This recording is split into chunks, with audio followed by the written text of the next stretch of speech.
ప్రభునందు దేవుని బిడ్డలారా, నేటి దినం దేవుడు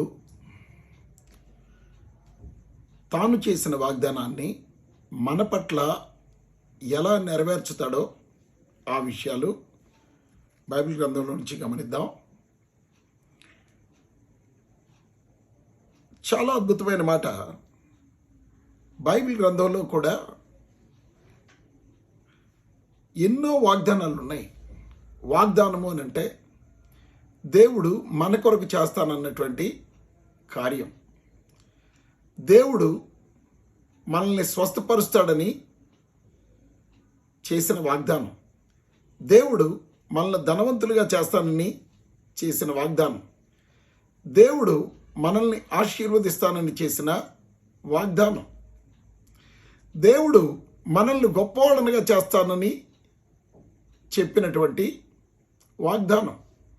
ఆ వాగ్దానాలన్నీ కూడా మరి దేవుడు తన నోటితో పలికాడు కనుక అవన్నీ కూడా నెరవేరుస్తాడని మనం ఈరోజు ఆయన చెప్పబోయే వాక్యంలో వింటాం. మొదటి రాజుల గ్రంథం 8వ అధ్యాయం 56వ వచనంలో ఈ విధంగా చెప్తున్నాడు. ఆ విషయాన్ని మనం గమనిద్దాం. మొదటి రాజుల గ్రంథం, ఫస్ట్ కింగ్స్, మొదటి రాజుల గ్రంథం 8వ అధ్యాయం 56వ వచనంలో ఈ మాటలు నేను చదువుతున్నాను, చూడండి.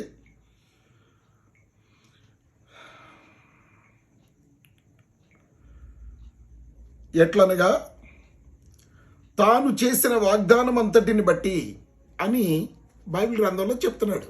దేన్ని బట్టట? దేవుడు. తాను అని అంటే దేవుడు. ఎట్లనగా దేవుడు చేసిన వాగ్దానం అంతటిని బట్టి, వాగ్దానంలో ఒక పుల్లైన ఒక అక్షరమైన కూడా మిస్ కాకుండా దేవుడు తాను చేసిన వాగ్దానం అంతటిని బట్టి అని అంటా ఉన్నాడు.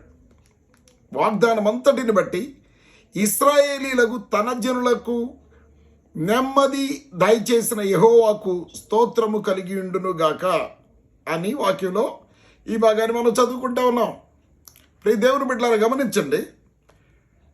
ఇక్కడ మాట్లాడుతున్నటువంటి వ్యక్తి ఎవరు అని అంటే దావీదు మహారాజు యొక్క కుమారుడు సొలొమోను రాజు. అయితే ఈయన చెప్పేటువంటి ఈ మాటలు మనం గమనిద్దాం. ఎట్లనగా తాను చేసిన వాగ్దానం అంతటిని బట్టి ఇశ్రాయేలీలకు తన జనులకు నెమ్మది దయచేసిన యెహోవాకు స్తోత్రము కలిగి ఉండునుగాక. తన దాసుడైన మోషే ద్వారా ఆయన చేసిన శుభవాగ్దానములలో ఏం చేశాడంటే, తన దాసుడైన మోషే ద్వారా శుభవాగ్దానాలు, మేలు చేసే వాగ్దానాలు, మనకు మేలు చేసే వాగ్దానాల్ని శుభవాగ్దానాలు అని బైబిల్ గ్రంథంలో చెప్తున్నాడు సొలొమోను. ఈ శుభవాగ్దానాల్లో, మనకు మేలు చేసే వాగ్దానాల్లో, మంచి వాగ్దానాల్లో ఒక్క మాటైనా తప్పిపోయినది కాదు అని అంటున్నాడు. దేవుడు చేసినటువంటి వాగ్దానం అట ఒక్క మాట కూడా తప్పిపోదంట. దేవుని కృపగలనామానికి మహిమ కలుగును గాక. సో అబద్ధమాడుటకు దేవుడు మనుష్యుడు కాడు.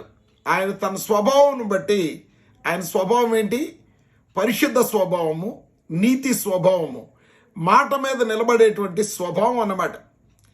ఆయన తన స్వభావాన్ని బట్టి తనిచ్చిన మాట చొప్పున, తను చేసిన వాగ్దానం చొప్పున ఒక్క పొల్లైనా ఒక్క మాట అయినా కూడా తప్పిపోకుండా మన కొరకు చేస్తాడట.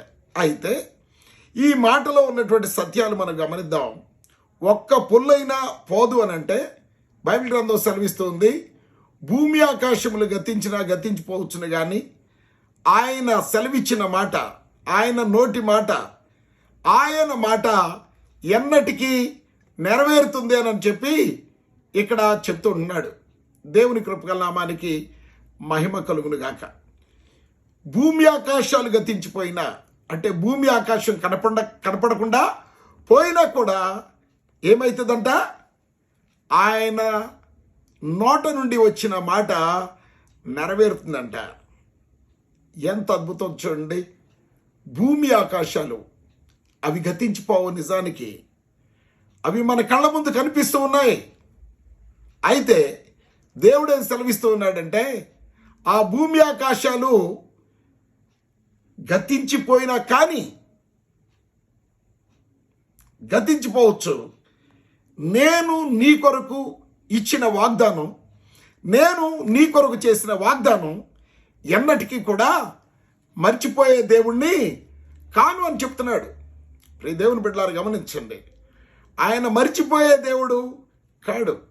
కాబట్టి ఆయన చేసిన వాగ్దానాన్ని మనం ఎత్తి పట్టుకొని ఆ వాగ్దాన ప్రకారం మనం ఆయన్ని అడిగిన ఎడల దాన్ని పొందుకునే అవకాశం మన జీవితాల్లో దేవుడు మనకు ఇస్తాడని దేవుని కృపగల నామములో మీకు మనం చేస్తున్నాను.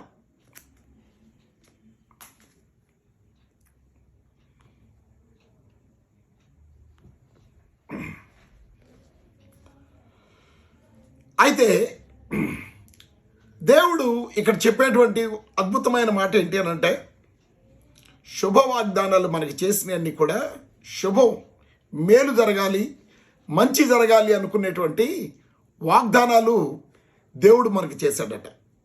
ఆ వాగ్దానంలో ఒక్కటైనా కూడా, ఒక్క మాట అయినా కూడా మిస్ కాకుండా దేవుడు నీ కొరకు నా కొరకు జరిగిస్తానని వాగ్దానం చేస్తున్నాడు. అయితే అక్కడ చెప్తాడు 20వ వచనంలో,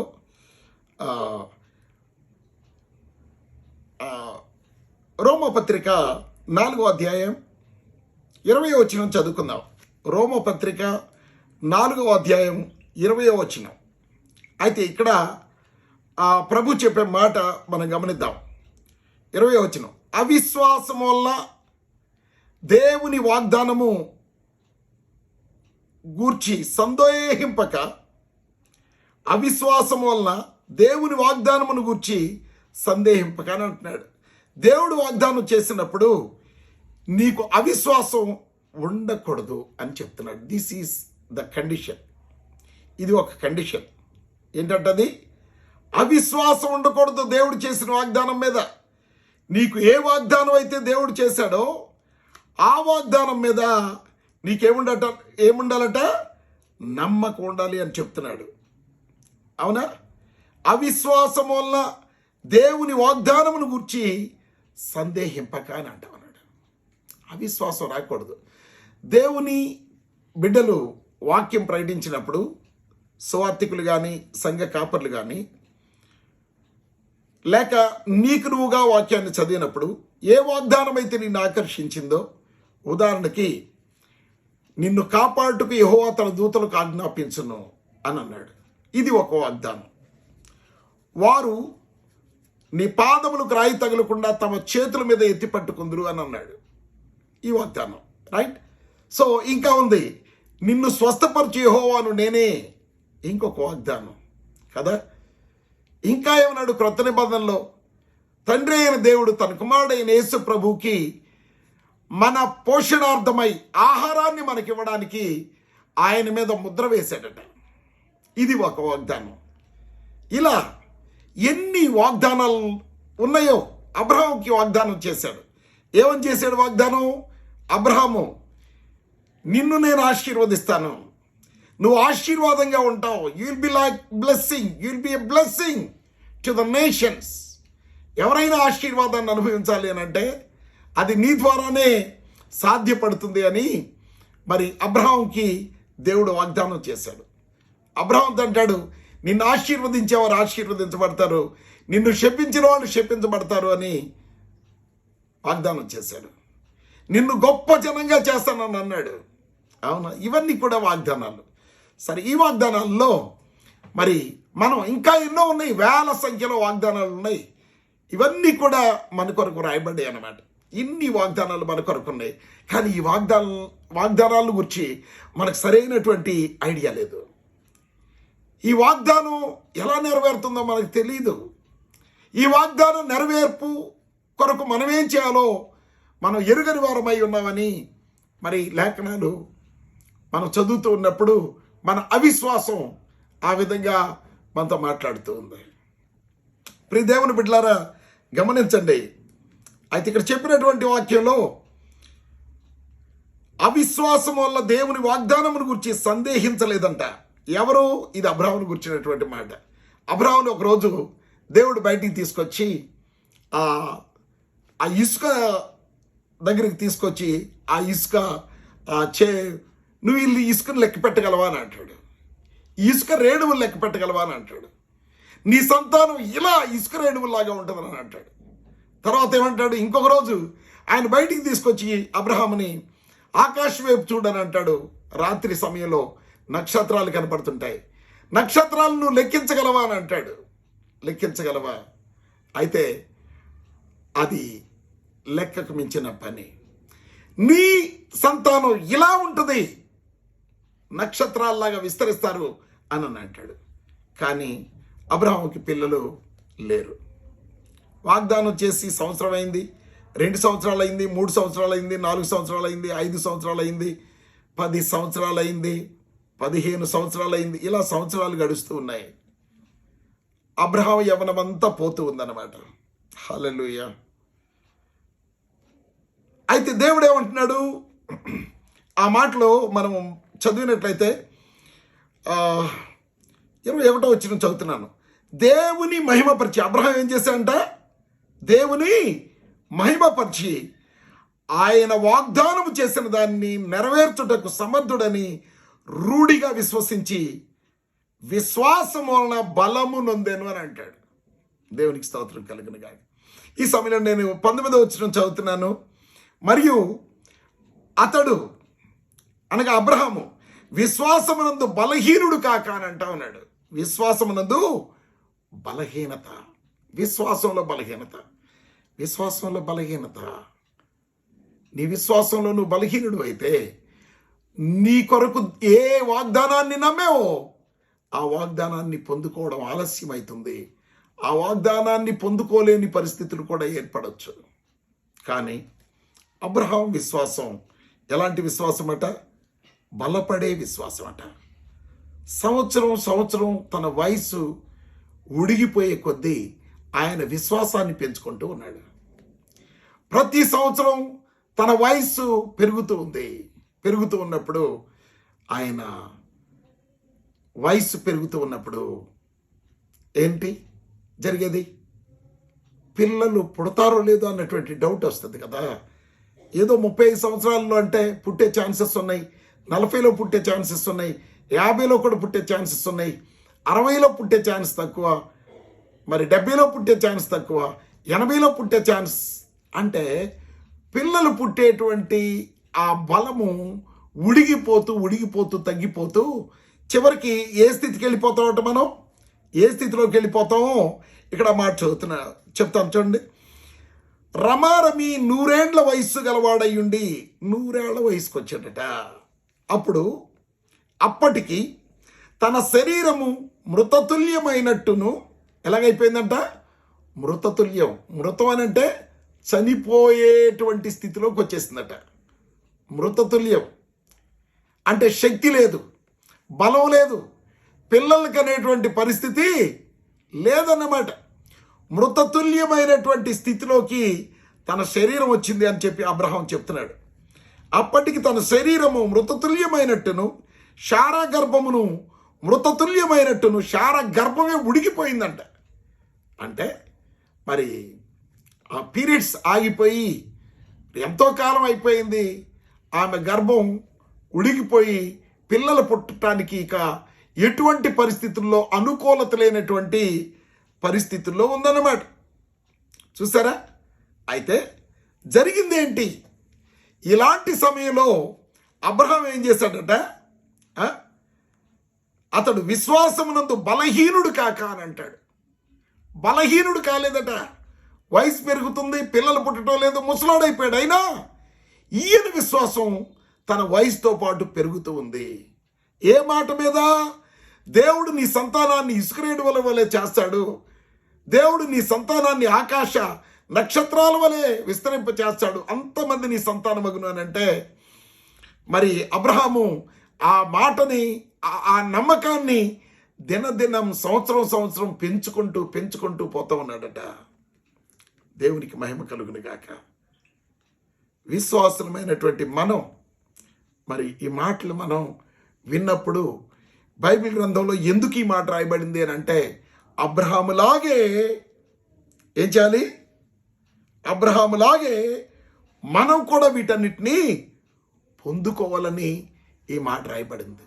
పిల్లలు పుట్టినటువంటి కపుల్స్, తల్లిదండ్రులారా, లేక పిల్లలు పుట్టినటువంటి యవనస్తులారా, పిల్లలు లేనటువంటి మీ జీవితాల్లో ప్రభువుని నమ్ముకొని మీరు మరి బాధపడాల్సిన అవసరం లేదు ఈరోజు. ఎందుకు అనంటే, అబ్రహాముని దేవుడు బైబిల్ గ్రంథంలో మీ కొరకు రాయించాడు. ఎవరైతే యేసు ప్రభువుని నమ్ముతారో వారు అబ్రహాం కుమారులుగా కుమార్తెలుగా చేయబడ్డారు అని బైబిల్ చెప్తుంది. అవును, అది అబ్రహాంకి చెప్పారు, మరి మనకెలా నెరవేరుతుందని చెప్పి మీకు డౌట్ రావచ్చు. అవునా? అబ్రహాం కదా ఈ మాట చెప్పింది. అబ్రహాము మరి దేవుడు అబ్రహామును ఆశీర్వదించాడు. అది ఆ రోజుల్లో ఆశీర్వదించాడు. దేవుడు మనుషులతో ఆ రోజుల్లో మాట్లాడేవాడు, స్వరాన్ని వినిపించి మాట్లాడేవాడు, ముఖాముఖిగా మాట్లాడేవాడు అబ్రహాంతో స్నేహం చేశాడు దేవుడు అని చెప్పి మనం అనుకుంటాం. కానీ నేటి దినాన్ని పరిస్థితి ఏంటి? నేటి దినపు క్రైస్తవులు అనగా క్రీస్తు నమ్మినటువంటి బిడ్డలు, నేటి దినం యేసు ప్రభువు నమ్మినటువంటి బిడ్డల యొక్క మరి పరిస్థితి ఏంటి? ఈ విషయం మనం ఆలోచించాలి. ఈ విషయం ఆలోచించినట్లయితే ఇది మనకు జరుగుతుందా జరగదా? అప్పుడు అబ్రహాం కంటే జరిగింది, ఇప్పుడు మనకు జరుగుతుందా జరగదా అని చెప్పి మనం ఆలోచించినట్లయితే అద్భుతమైన మాట మన కొరకు అక్కడ చెప్పబడింది. ఆ మాట నేను చదువుతాను, జాగ్రత్తగా వినండి. 4వ అధ్యాయం రోమాపత్రిక 22వ వచనం లేక 23వ వచనం చదువుదాం. అది అతనికి ఎంచబడినని అతని నిమిత్తము మాత్రమే కాదు గాని అని అంటాడు. ఏమి ఎంచబడింది?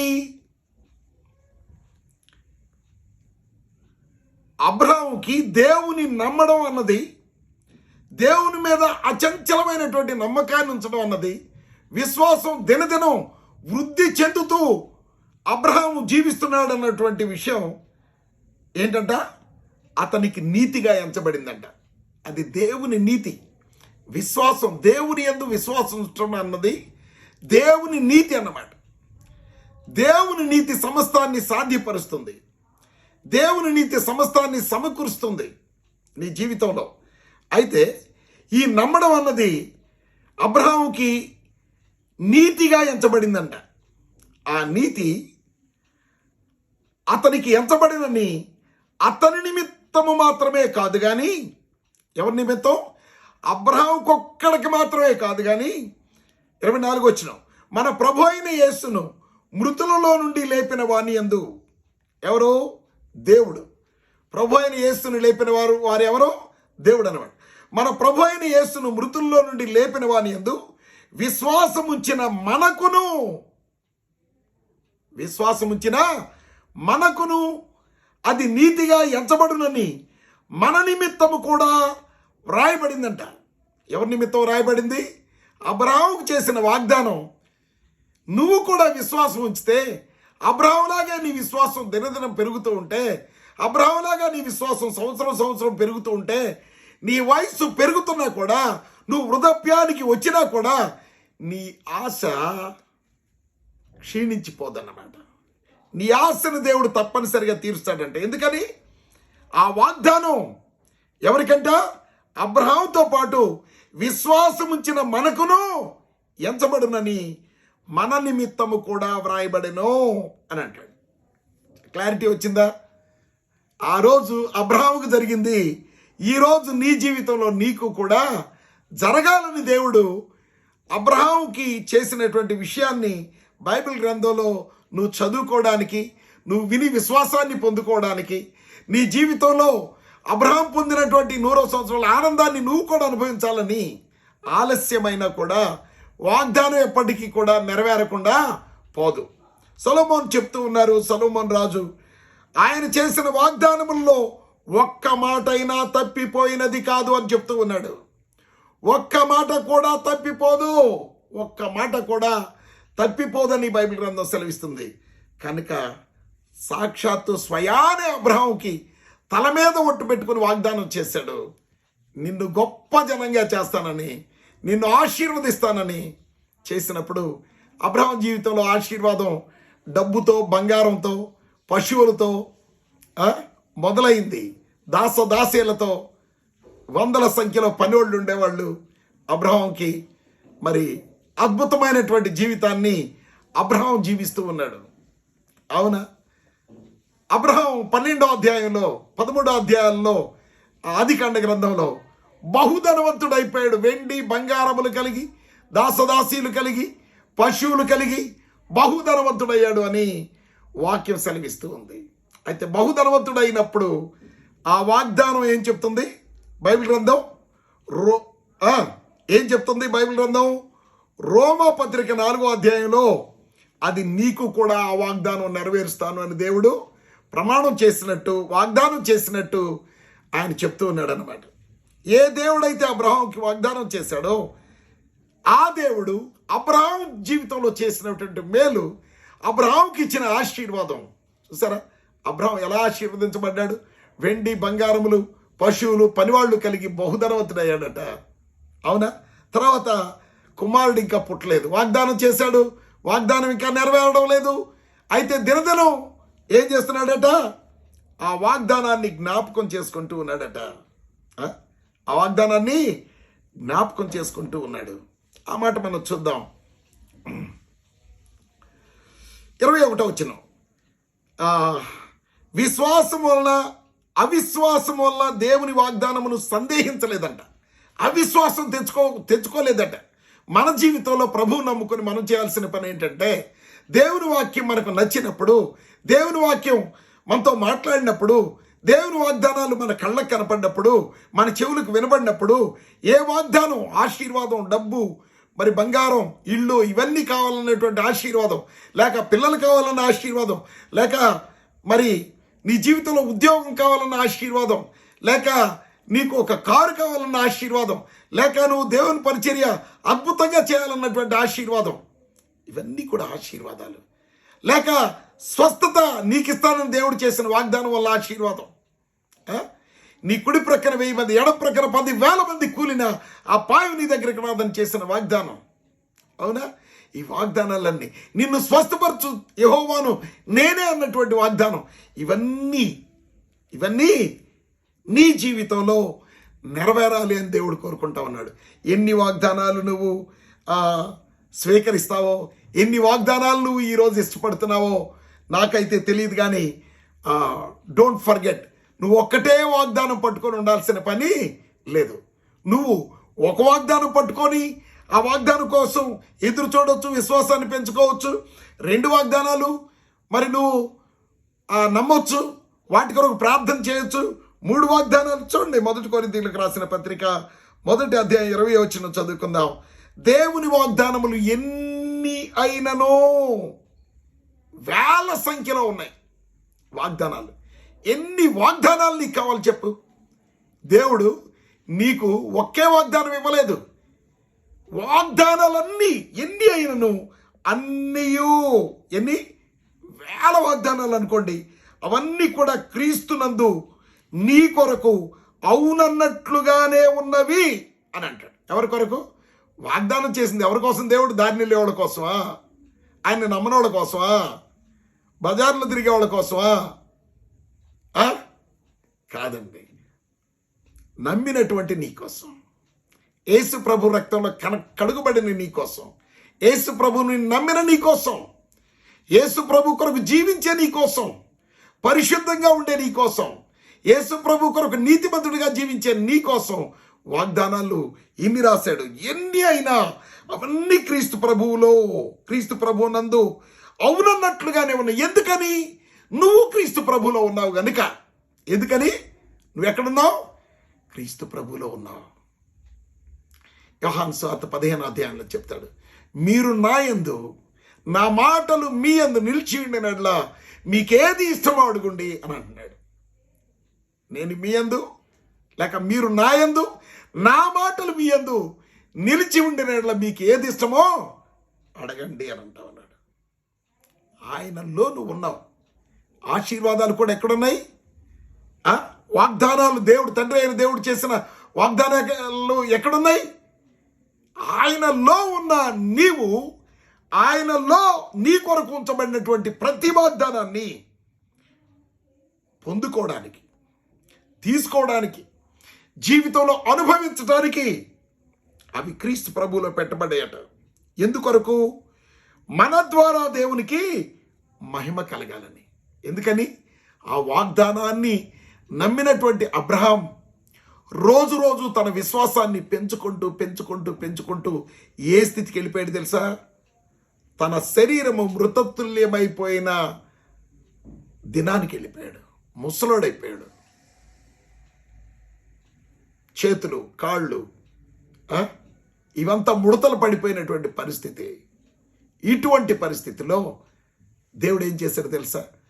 తన విశ్వాసాన్ని పెంచుకునే కొద్దీ ఏం చేశాడంట దేవుడు? అద్భుతం చేయడానికి అతనికి ఏమిస్తున్నాడని చెప్పాడు. చూడండి, ఏమిస్తున్నాడంటే అతనికి అవిశ్వాసం వల్ల 20వ వచనం, దేవుని వాగ్దానమును గూర్చి సందేహింపలేదంట. సందేహింపక దేవుని మహిమపరిచి, నువ్వు మహిమపరచు, ప్రతిరోజు దేవుణ్ణి మహిమపరచు. Glorify God. ఆయన నీ కొరకు చేయబోయే మేలు కొరకు, నీ కొరకు చేసిన వాగ్దానం కొరకు ఆయన్ని మహిమపరచు. ఆయన్ని మహిమపరచు. ప్రతిరోజు ఆయన్ని మహిమపరచు. నీ వయసు పెరిగే కొద్ది నువ్వు మహిమపరుస్తూనే ఉండు. మహిమపరిచి ఆయన వాగ్దానము చేసిన దానిని నెరవేర్చుటకు సమర్థుడు. ఏంటంట? నీకు చేసిన వాగ్దానాన్ని నువ్వు ముసలి వయసులో ఉన్నా, కొద్దిసేపట్లో చచ్చిపోతావనన్నా, నువ్వు నమ్మినటువంటి నా బిడ్డలు కావాలి, తండ్రి అయిన దేవుడు నాకు కొడుకునివ్వాలి లేక కూతుర్నివ్వాలి అన్నటువంటి వాగ్దానం నువ్వు పొందుకోకుండా మరణించవు. ఆశీర్వాదాన్ని నువ్వు అనుభవించకుండా భూమి మీద దేవుని బిడ్డగా నువ్వు మరణించడానికి వీల్లేదు. ఎందుకు అనంటే, నువ్వు అలా జరగకూడదని నీ శాపాన్ని యేసుప్రభు శిలువలో మోసి శాపగ్రాహి అయిపోయి నిన్ను దేవుడు ఆశీర్వదించిన అబ్రహాం కుటుంబంలో అబ్రహాం కుమారుడిగా కుమార్తెగా చేశాడు గనుక, అబ్రహాంకి ఎలాగైతే చేశాడో అలాగే నీకేం చేస్తాడంట? ఏం చేస్తాడంట? సామర్థ్యాన్ని నీకు ఇస్తాడట. ఆయన సమర్థుడు. నీకు సామర్థ్యాన్ని ఇచ్చి నిన్ను గొప్ప చేయడానికి సమర్థుడు. నీకు జ్ఞానాన్ని ఇచ్చి నీకు ఉద్యోగం ఇవ్వడానికి సమర్థుడు. నీకు ఇల్లు ఇవ్వడానికి సమర్థుడు. ఇల్లు కొనుక్కోవడానికి కావాల్సిన డబ్బు ఇవ్వడానికి సమర్థుడు. ఆరోగ్యం ఇవ్వడానికి సమర్థుడు. ఆరోగ్యం పొందుకోవడానికి నీ శరీరాన్ని దినదినం నూతనపరచగలిగినటువంటి మరి సమర్థుడు. చూసారా ఆయన సామర్థ్యం ఎలా ఉంటుందో మీకు ఒక మాటలో చెప్తాను. నయమాన్ అని ఒక సైన్యాధిపతి ఉన్నాడు. ఆ సైన్యాధిపతిని ఒక ప్రవక్త చెప్తాడు, అయ్యా నీకు ఉన్న కుష్ఠరోగం పోవాలి అని అంటే యోర్దాన్లో 7 మార్లు మునుగు, నీ కుష్ఠరోగం పోతుందని చెప్పాడు. చెప్పినప్పుడు మరి అతను నమ్మలేదు. నమ్మకుండా మా దేశంలో గొప్ప గొప్ప నదులు ఉన్నాయి, పుణ్య నదులు ఉన్నాయి, పవిత్రమైన నదులు ఉన్నాయి, మా దేశంలో నదుల్లో మునిగి నేను స్వస్థత పొందలేనా అని తన పరివారంతో అంటాడు. కానీ దేవుని వాక్యం చెప్తుంది, నువ్వు ఎక్కడ మునిగితే స్వస్థత పొందాలో అక్కడ మాత్రమే మునిగితే స్వస్థత వస్తుంది. You should keep your faith on that area. ఏ ఏరియాలో నిన్ను స్వస్థపరుస్తానన్నాడో ఆ ఏరియాలో మాత్రమే నిన్ను స్వస్థపరుస్తాడు. అయితే ఇక్కడ ఏం జరిగిందో తెలుసండి. యోర్దాన్ వచ్చింది. యోర్దాన్ వచ్చిన తర్వాత ఆ సైన్యాధిపతి అయినటువంటి నయమాను ఒళ్ళంతా పొడలు, మరి కాళ్ళు, ఏళ్ళు, చేతులు, వేళ్ళు, గోర్లు లేకుండా ముడుసుకుపోయి పడిపోయి భయంకరమైనటువంటి స్థితిలో మరి తన ఒళ్ళంతా కప్పుకొని ఉన్నాడు. లోపలంతా ప్రమాదకరమైనటువంటి ఈ ఏముంది, ఈ కుష్ఠరోగం ఉందన్నమాట. కుష్ఠరోగి ఆయన. అవునా? అయితే పనుడు అంటాడు, అయ్యా ఆయన నాకు బిల్డింగ్ కట్టించలేదు కదా, లేకపోతే ఆస్తులు ఏమని చెప్పలేదు కదా, లేకపోతే ఇంకోటి గొప్ప ఏదో ఆయనకి చేయమని చెప్పలేదు కదా, నిన్ను కేవలం ఇదిగో ఈ నదిలో మునిగి స్వస్థత పొందుకోమన్నాడే, ఒకసారి ఆలోచించని చెప్పి ఆయన మనసు కరిగేటట్టు మాట్లాడితే ఆయన దిగుతాడు కదా. దిగి ఆ నీటిలో మొదటిసారి మునుగుతాడు, రెండోసారి మునుగుతాడు. మరి ఆయన చెప్పినట్లుగా దేవుడు జరగలేదు. ఒకసారి మునిగినప్పుడు ఏం జరగలేదు, రెండో మారు మునిగినప్పుడు ఈ ముడుచుకుపోయిన ఏళ్ళు అట్లానే ఉన్నాయి, ఏళ్ళు లేని చెయ్యి అట్లానే ఉంది, గోర్లు లేవు, అక్కడక్కడ పడిపోయినాయి, అంటే మచ్చలు ఉన్నాయి, అక్కడక్కడ చర్మం లేసిపోయింది, రసి కారుతుంది, చీము కారుతుంది, నీళ్లు కారుతున్నాయి, కాళ్ళు ఉబ్బిపోయి ఉన్నాయి. రకరకాలైనటువంటి పరిస్థితుల్లో ఆయన కనపడుతూ ఉన్నాడు.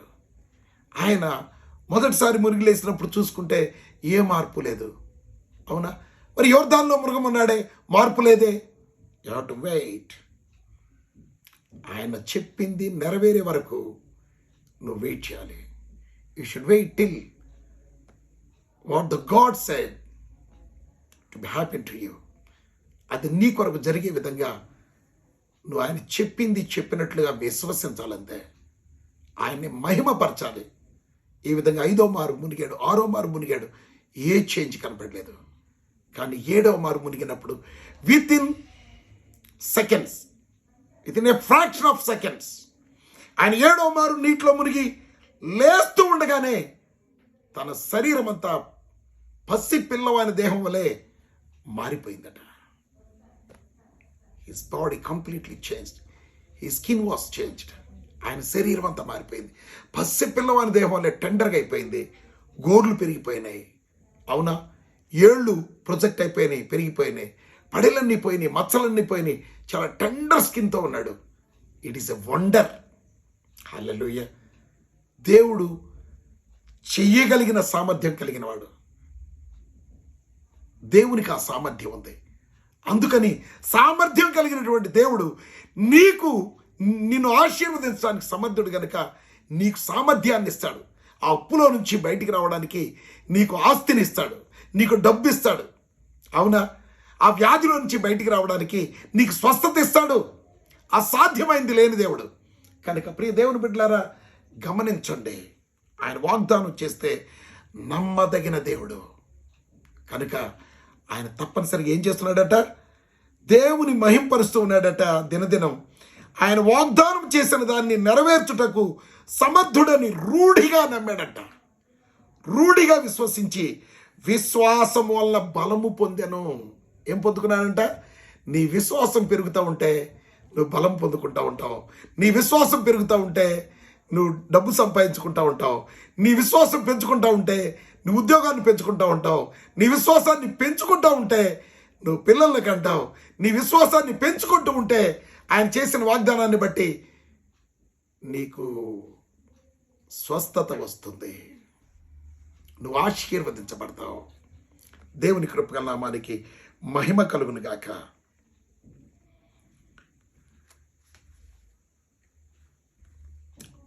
హల్లెలూయా. అయితే ఏం చేశాడ?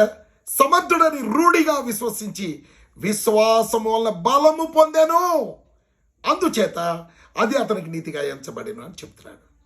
బలం పొంది 100వ సంవత్సరంలో దగ్గరగా మరి ఇస్సాకు అనేటువంటి ఒక అమూల్యమైన వ్యక్తిని ఆయన కన్నాడు.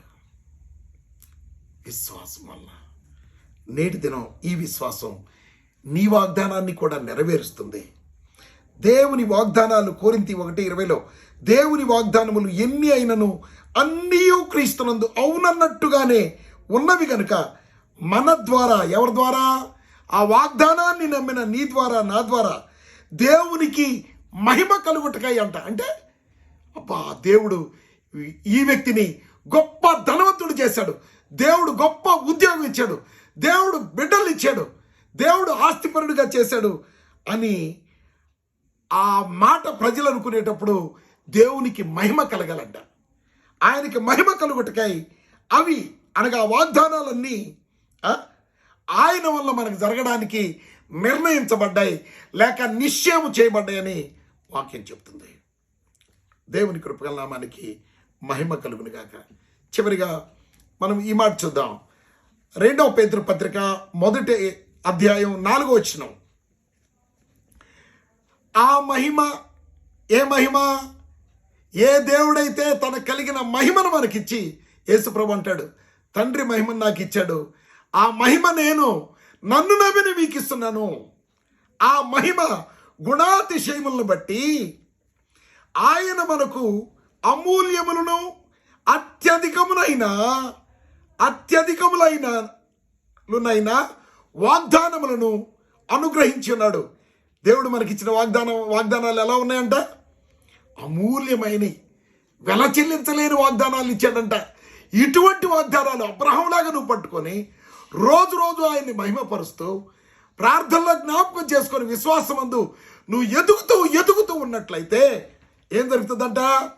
అత్యధికములైన వాగ్దానాలు నీకు అనుగ్రహించాడు. 1 కాదు, 2 కాదు, నువ్వు ఎన్ని వాగ్దానాలైనా నమ్ము, అవన్నీ కూడా నీ కొరకు నెరవేర్చడానికి దేవుడు సమర్థుడు. నీకు నీటిలో సీట్ రావాలా? వాగ్దానాన్ని నమ్మి దినదినం మరి విశ్వాసంలో బలపడుతూ ఆయన్ని మహిమపరచు. ప్రార్థన చేయి, జ్ఞాపకం చేసుకుంటూ ఉండు. వాగ్దానములను అనుగ్రహించి ఉన్నాడు. ఇంకేంటి? ఎందుకంటే వాగ్దానాలు అనుగ్రహించింది ఇంకొక అద్భుతమైన విషయం ఉంది. దేవుడు మనకు వాగ్దానం ఇచ్చింది దేనికేనంటే, మనం అన్యులుగా ఉన్నప్పుడు, లేక దేవునికి విరోధులుగా ఉన్నప్పుడు, మనం పాపులుగా ఉన్నప్పుడు సైతం ఆ వాగ్దానం మన కొరకు చేయబడిందంట. అయితే ఇక్కడ అన్నాడు, దురాశను అనుసరించటం వలన ఏంటి? ఏమనుసరించటం వల్ల? దురాశ గర్భం ధరించి పాపమును కనగా అని అంటాడు. పాపం పరిపక్వమైన మరణాన్ని కనింది అని అంటాడు, కంటది అని అంటాడు. కానీ ఈ దురాశ వల్ల రావాల్సినటువంటి ఆ మరణాన్ని, ఆ శాపాన్ని కూడా దేవుడు ఈ వాగ్దానాన్ని మనం నమ్మడం వల్ల నీ కొరకు ఆ పరిస్థితిని ఆశీర్వాదంగా మారుస్తాడంట. దురాశను అనుసరించడం వల్ల లోకమందున భ్రష్టత్వము, ఏంటది? భ్రష్టత్వం, లోకమందున్నటువంటి పాపం, విశృంఖలమైన పాపం, దేవునికి వ్యతిరేకమైన పాపం, దేవుడు ఇష్టపడిన పాపం అన్నమాట. భ్రష్టత్వమును ఈ వాగ్దానముల మూలమున ఏది? ఇప్పుడు నువ్వు నమ్ముతున్నటువంటి వాగ్దానం మూలంగా నిన్ను భ్రష్టత్వంలో నుంచి బయటకు తీసుకొచ్చి, నిన్ను దురాశలో నుంచి బయటకు తీసుకొచ్చి, దేవుడు నీ కొరకు తన వాగ్దానాన్ని నెరవేర్చి అబ్రహాములాగా నిన్ను బలపరిచి నెరవేర్చి నిన్ను ఏ విధంగా చేస్తాడంట? ఇది చాలా ముఖ్యమైనది. ఇది ఈ వాగ్దానముల మూలముగా మీరు తప్పించుకొని దేనిలో నుంచి? దురాశ వల్ల కలిగే పాపం వల్ల కలిగే మరణాన్ని నుంచి తప్పించుకుంటారు. రెండోది భ్రష్టత్వాన్ని నుంచి తప్పించుకొని దానివల్ల మీకు కలిగే నష్టాన్ని నుంచి బయటపడతారు. దాన్ని తప్పించుకుంటారట. తప్పించుకొని దేవ స్వభావం నందు, ఏ స్వభావం? దేవ స్వభావమునందు పాలివారగినట్లు, దేవ స్వభావం నందు పాలివారగినట్లు. ఏం కావాలంట? మనం దేవుని స్వభావంలోకి మార్పు చెందడానికి దేవుడు తన వాగ్దానాలను మనం నమ్మినప్పుడు అబ్రహాంకి ఆశీర్వదించినటువంటి ఆశీర్వచనం, ఆ ధనవంతుడయ్యాడు, పిల్లల్ని కన్నాడు, ఇశ్రాయేలు అనేటువంటి ఒక రాజ్యాన్ని తనకి ఇచ్చేసాడు దేవుడు. ఆ విధంగా నిన్ను నన్ను కూడా ఏ ఆశీర్వాదం కొరకు నువ్వు ఎదురు చూస్తున్నావో, ఏ వాగ్దానాన్ని పట్టుకొని ఉన్నావో దానిని జ్ఞాపకం చేసుకొని విశ్వాసాన్ని పెంచుకుంటూ ప్రభు యొక్క సామర్థ్యాన్ని, బలాన్ని పొందుకొని దాన్ని నెరవేర్చుకున్నట్టు ద్వారా ఆ భ్రష్టత్వం నుంచి బయటకు వచ్చేస్తావు. ఆ భ్రష్ట స్వభావం నుంచి, దురాశలో నుంచి బయటకు వస్తావు. వచ్చేసి ఏమవుతావంట? దేవ స్వభావాన్ని పొందుకుంటావట, దేవునిలాగే మారుతావట. దేవ స్వభావం నందు పాలువారగినట్లు ఆ వాగ్దానాలు మనకి ఇచ్చాడట. దేవునికి స్తోత్రం కలుగాక. వాగ్దానాన్ని దేవుడు తన కొరకు నెరవేర్చి ఆయన మహిమ పొందుకొని ఆయన స్వరూపంలోకి మనల్ని మార్చుకుంటాడట. ఆయన స్వరూపంలోకి మారడానికి దేవుడు ఎన్ని వాగ్దానాలు చేశాడు. ఆ వాగ్దానాల్లో నీ ఆశీర్వాదం ఉంది. ఆ వాగ్దానాల్లో నువ్వు ధనవంతుడు కావాల్సింది ఉంది, ఆ వాగ్దానాల్లో నీ ఇల్లు ఉంది, ఆ వాగ్దానాల్లో నీ కారు ఉంది, ఆ వాగ్దానాల్లో నువ్వు వెళ్ళాల్సిన పరలోకం ఉంది, ఆ వాగ్దానాల్లో నువ్వు పాప స్వభావం నుంచి బయటపడి, అపవిత్ర భ్రష్టత్వం నుంచి బయటపడి, దురాశల నుంచి బయటపడి పరిశుద్ధునిగా మారేటువంటి పరిస్థితి ఉంది, నీతిమంతునిగా మారే పరిస్థితి ఉంది, పరలోక రాజ్యానికి వెళ్ళే పరిస్థితి ఉంది. కనుక దేవుడు ఆ వాగ్దానాన్ని ఇచ్చి వాటిని నువ్వు నమ్మడం ద్వారా అబ్రహాము సంతానంలో నిన్ను ఆశీర్వదించి మరి నిన్ను గొప్ప చేసి ఆయన స్వరూపంలోకి మార్చుకుంటాడట. అట్టి కృప దేవుడు ఈరోజు నీకు ప్రకటిస్తూ ఉంటుండగా మరి వాగ్దానాలన్నీ కూడా మరి దేవుడిచ్చే సామర్థ్యం వల్ల పొందుకొని వాటిని నెరవేర్చుకొని ప్రభు యొక్క మరి స్వభావంలోనికి స్వరూపంలోనికి మారవలసిందిగా ప్రభు నామములో మనవి చేస్తుంటున్నాను. ప్రార్థన. జీవముగల తండ్రి, కృపగల దేవ, మీకు స్తోత్రం నాయనా. మరి ఈ సమయంలో బిడ్డలను ప్రేమించి మీ వాగ్దానాలు ఎన్నున్నాయో ఎన్ని వాగ్దానాలైనా మీరు తీసుకొని వాటిని నమ్మండి. దినదినం వాటిని జ్ఞాపకం చేసుకొని విశ్వాసాన్ని పెంచుకోండి.